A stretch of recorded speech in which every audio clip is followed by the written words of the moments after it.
Cooking with Easy. Mix and cook. Natikman nyo na po ba yung recipe natin ng ating chicken cordon bleu? Ngayon naman po, dahil may mga papalapit tayong espesyal na okasyon, gagawa naman po tayo ng pork cordon bleu.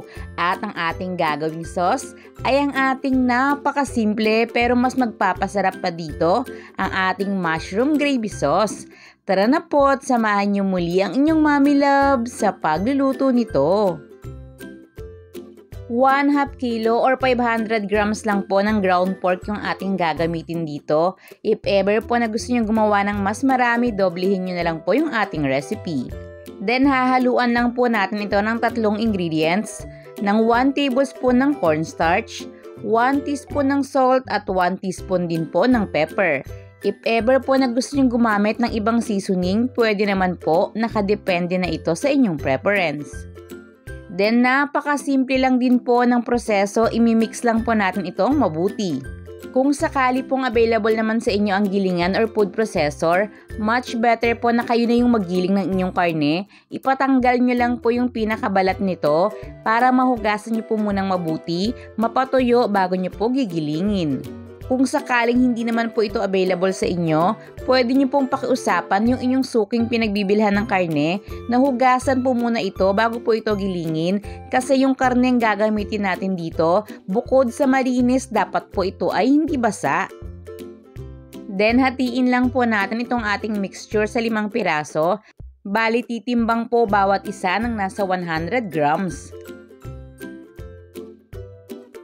Katulad po nung ginawa natin sa ating chicken cordon bleu, gagamit lang po ako rito ng regular na plastic labo na ang size po ay 10 inches by 11 inches. Nabibili po ito sa mga palengke or kahit po sa inyong mga suking tindahan.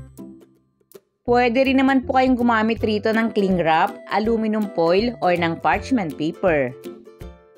At simple lang po uli yung procedure, ipa-flatten lang po natin itong ating mixture ng ating karne. Make sure lang po na medyo mas malaki ito ng kaunti sa ating gagamiting ham at sa ating sliced cheese. Sa atin pong gagamiting ham at cheese, again nakadepende po ito sa ating preference kung anong brand yung gusto nating gamitin. I-rolyo lang po natin ito hanggang sa makaform po tayo ng parang log at tuluyan po nating makover yung ating cheese at ham.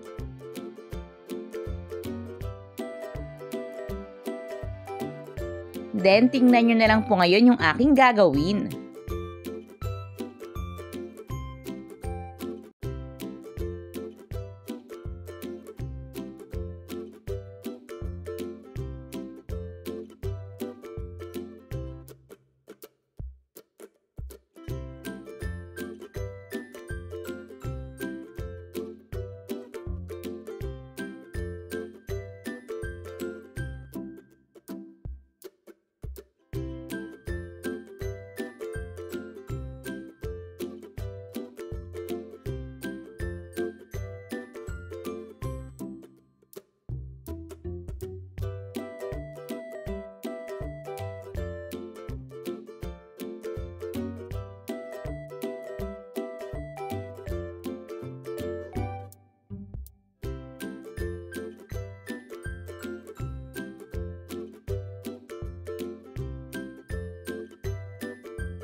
Ngayong naibalot na po natin ito lahat, much better po kung ilalagay muna natin ito sa ating freezer for at least 2 hours para mas mag-firm na po itong karne bago po natin ito i-coat.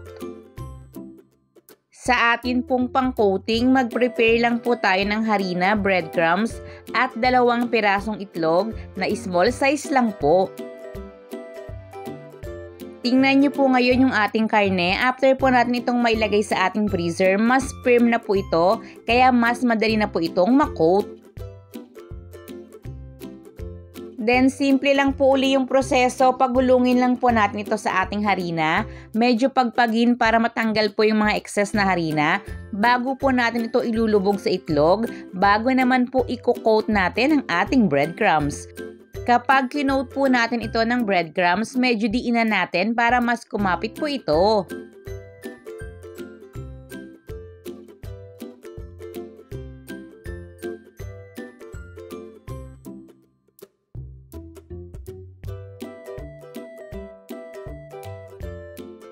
Kung sakaling hindi nyo pa po ito i-consume, pwede nyo po itong balutin uli ng cling wrap or plastic, then ibalik nyo po sa inyong freezer, tatagal po ito ng 3 to 4 weeks.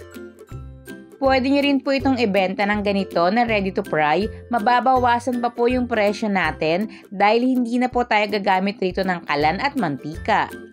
Kung sakaling lulutuin nyo na po ito, much better po kung deep fry.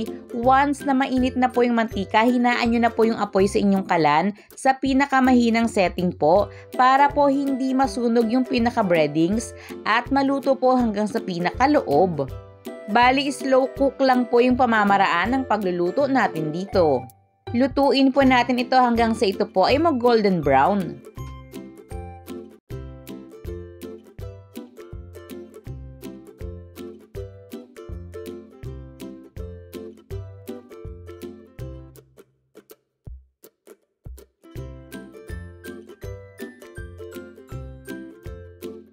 And charan! Heto na po ang ating pork cordon bleu na napakasimple lang pong gawin. Pero mga palalabs, bonggang-bongga po yung lasa nito. At tingnan nyo po yung ating ilalagay na mushroom gravy sauce. Yung pagka-juicy, cheesy, at crispy ng ating meat, bagay na bagay po talaga dito sa ating mushroom gravy sauce.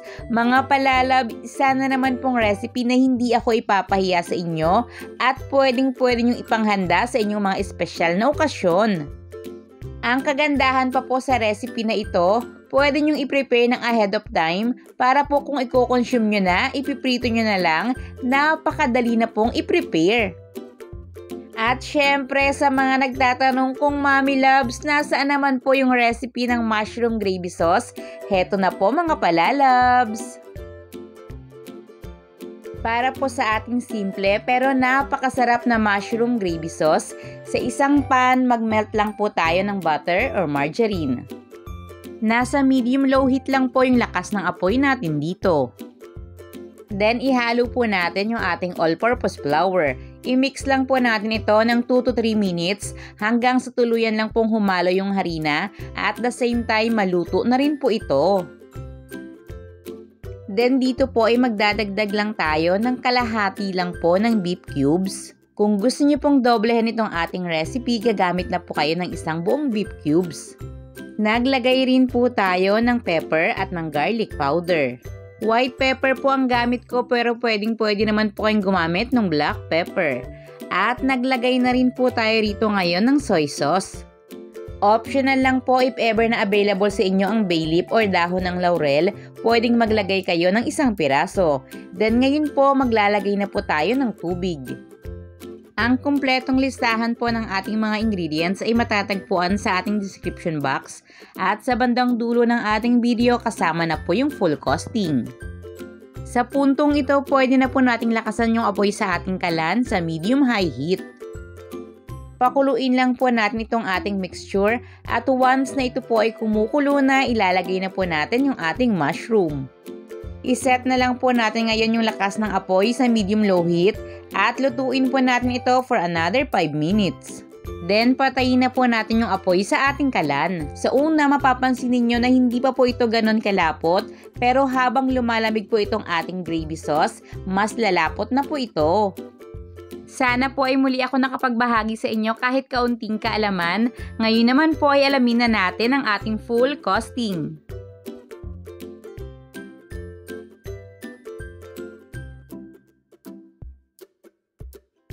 Cooking with easy, mix and cook.